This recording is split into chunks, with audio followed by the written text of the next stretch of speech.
Bonjour les amis et bienvenue dans une nouvelle vidéo sur l'actualité de l'Olympique Lyonnais. Alors ce samedi 5 août est très important puisque on a vraiment envie de voir ce que notre équipe au quasi complet, alors vous allez voir quand même qu'il manque quelqu'un et pas n'importe qui, face à une équipe de Crystal Palace qui d'une certaine manière est d'un niveau assez voisin de ce que l'on pourrait attendre à Strasbourg. Alors oui, l'info évidemment c'est l'absence d'Alexandre Lacazette, donc on va voir ce que notre équipe est capable de faire sans lui. L'année dernière ça n'a pas été très brillant sans lui, donc on va voir si nos jeunes sont capables de marquer face à cette équipe de Crystal Palace sans leur leader d'attaque. Alors qui va prendre sa place? On peut penser que ce sera Amin Sarr puisque Laurent Blanc continue à lui faire confiance. Ou si ce sera Tino Kadewere, bon moi je ne sais pas, je pense qu'effectivement il va commencer avec Amin Sarr qui peut-être dans une position de numéro 9 sera plus à son aise. On apprend aussi que Khaled Tchar ne sera pas non plus aligné, donc on devrait avoir une défense centrale avec Lukeba et Diomandé. Ce sera intéressant de voir qui sera sur le côté droit en latéral. Moi je pense que ce sera Mata. Mais ça pourrait très bien être Koumbedi. On pourrait aussi avoir Mata en défense centrale et Koumbedi du côté droit. Donc ça, ce sont encore des incertitudes pour le moment. Dans cette vidéo, je vais aborder beaucoup de sujets parce que, mine de rien, il y a beaucoup de choses à dire. Je parlerai de Matheus Nascimento parce qu'il y a des gens qui ont mal compris mon post. Donc je vais expliciter, même s'il me semblait que c'était clair par rapport à ce que j'avais écrit. Je parlerai aussi de Laurent Blanc, puisqu'il y a un article dans l'équipe qui nous informe que Laurent Blanc n'a pas un crédit très très élevé actuellement auprès de Eagle Football. Je parlerai de la rumeur de Tagliafico, puisque beaucoup de personnes m'ont interrogé sur le sujet et je donnerai mon point de vue. On verra aussi qu'un autre de nos jeunes joueurs est très demandé. Il n'y a pas que Barcola et Lukeba, mais aussi Elarouche. Et je parlerai des salaires, puisque hier Hugo Guimet était à l'équipe 21 et il a donné quelques précisions sur les salaires qui viennent en contradiction avec ce que je vous dis.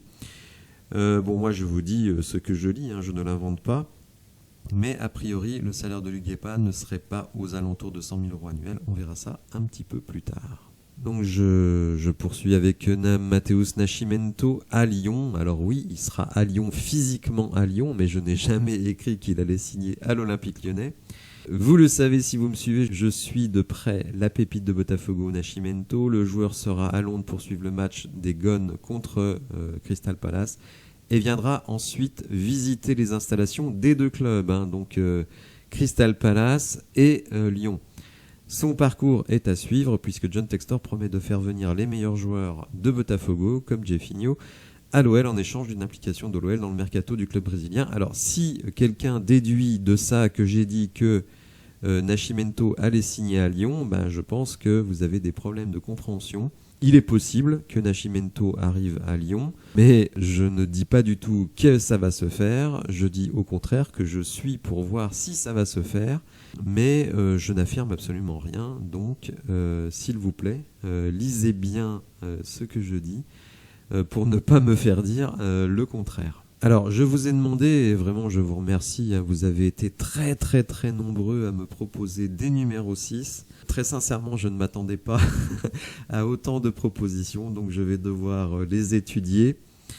Donc ça va me prendre un certain temps. Je vais faire une vidéo comme promis sur le sujet, mais vraiment je ne m'attendais pas à autant de propositions, donc merci à vous pour votre participation. Merci aussi à vous globalement pour les commentaires qui franchement sont souvent très intéressants, très argumentés, très positifs. J'ai très peu de commentaires négatifs. Donc ça fait plaisir, ça donne de la force. Vraiment, dans vos commentaires, vous êtes toujours très respectueux. Vous proposez des choses, vous posez des questions, et même quand vous n'êtes pas d'accord avec moi, et c'est tout à fait normal, vous êtes toujours très respectueux. Donc ça, vraiment, je tiens à vous remercier parce que c'est très plaisant. On va parler maintenant de Laurent Blanc. Alors, article dans l'équipe aujourd'hui, Laurent Blanc n'aura pas de temps. John Textor a promis à Bruno Lage, l'entraîneur portugais qu'il vient d'engager à Botafogo, que s'il était champion avec Botafogo, il prendrait l'Olympique Lyonnais. Je l'ai répété dans ma FAQ, puisque certains me demandaient, à ton avis, est-ce que Laurent Blanc va passer l'hiver ? J'avais dit, ça dépendra des résultats. Mais s'il ne passe pas l'hiver, on connaît déjà son successeur.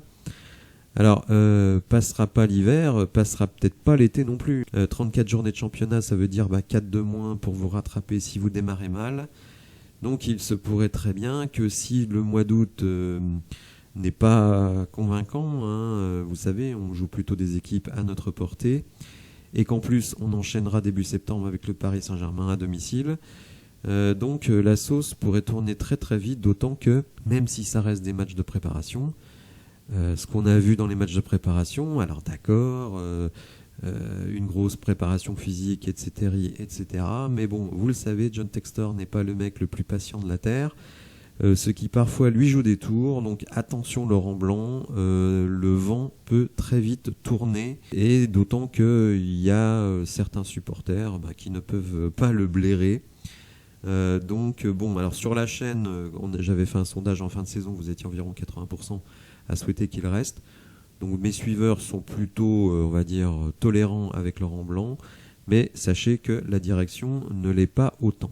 Alors Tagliafico, bon, c'est une rumeur qui court actuellement sur Twitter, puisque vous savez, sur Twitter, tout le monde surveille un peu tout, reprend des infos parfois sans trop les vérifier. Donc dans une info qui est parue le 3 août, mais qui en réalité est plus ancienne, vous voyez ici l'article date du 19 juillet 2023, on nous apprend que ici, Nicolas Tagliafico pourrait émigrer vers le football saoudien.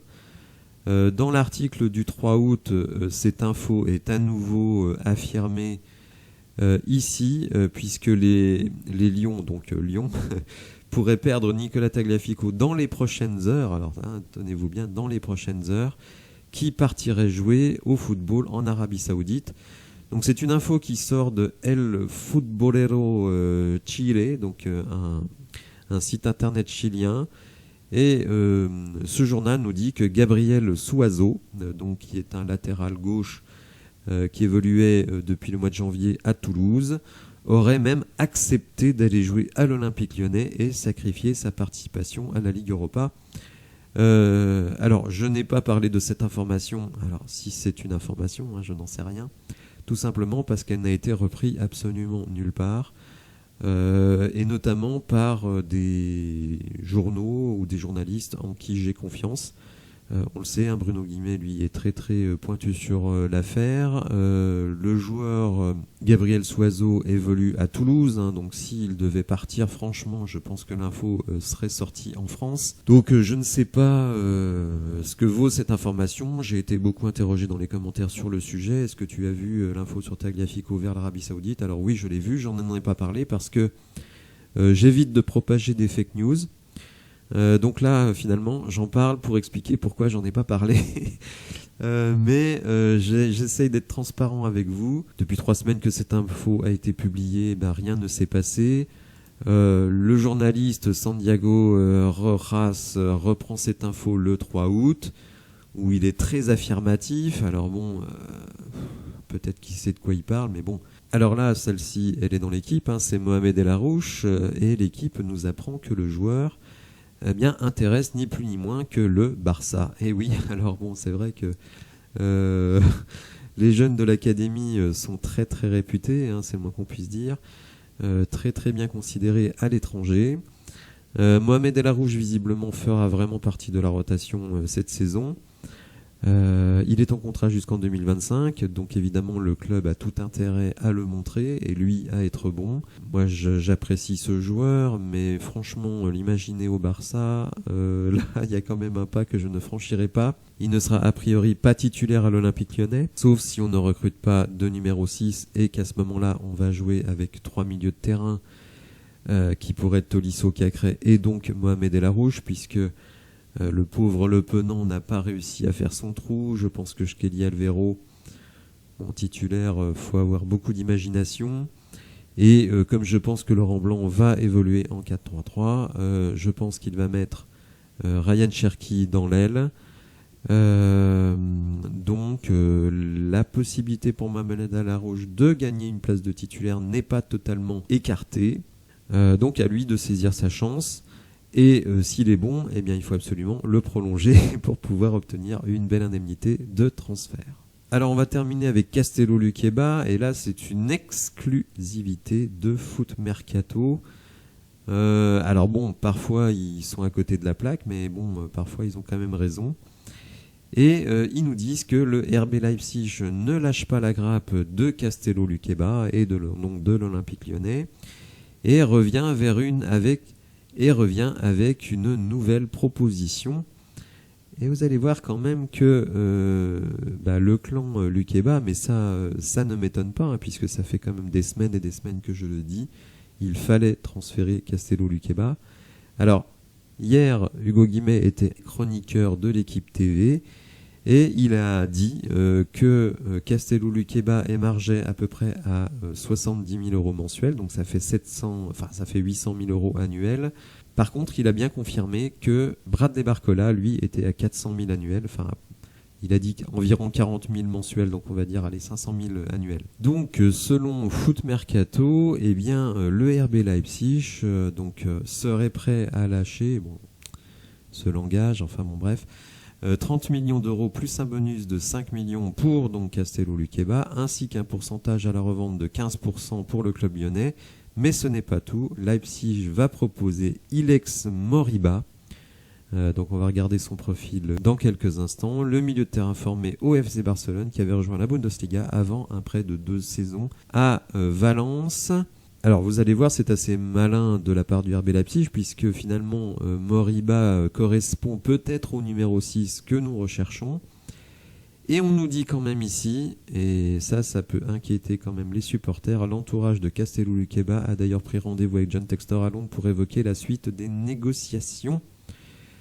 Alors est-ce que Luqueba va rester? Santiago Cucci nous dit que oui. Moi je ne miserai pas ma chemise sur cette situation.